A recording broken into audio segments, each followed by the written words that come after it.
বাসায় স্টেক বানানোর জন্য আজকে সহজ কিছু টিপস দিব। তার মধ্যে থাকবে কিভাবে মাংস পছন্দ করবেন এবং কতক্ষণ ধরে রান্না করলে একটা মোটামুটি লেভেলের ভালো স্টেক বানাতে পারবেন।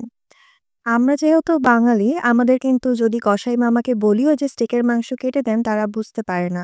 তো আপনি যদি আমার মতো অলস হন আর স্টেকের মাংস ঠিকভাবে কালেক্ট করতে না পারেন, তাহলে মাংস আনার পর যেগুলোতে এরকম স্পাইডার নেটের মতো সুন্দর করে সাদা সাদা চর্বি ছড়িয়ে ছিটিয়ে আছে, এই মাংসগুলো বাছাই করুন।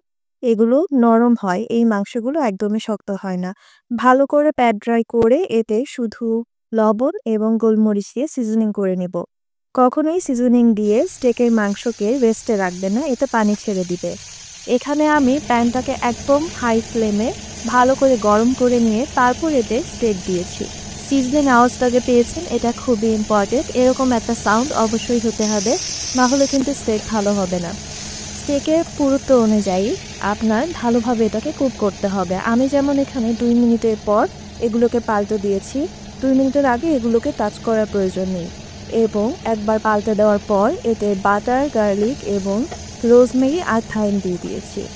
এখানে কিন্তু আমার অসমান কাটগুলো, যার কারণে আমি যেগুলো চিকন আছে সেগুলোকে 2 মিনিট করে ফ্লিপ করে, আর যেগুলো মোটা আছে সেগুলো 3 মিনিট পর পর ফ্লিপ করে মোট 4 মিনিট এবং 6 মিনিট ধরে এগুলোকে রান্না করে নিয়েছি।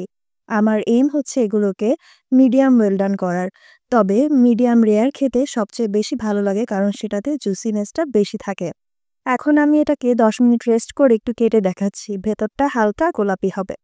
এরপরে এটাকে সার্ভ করে নিচ্ছি ম্যাশড পটেটো আর মাশরুম সসের সাথে। ট্রাই করে অবশ্যই জানাবেন।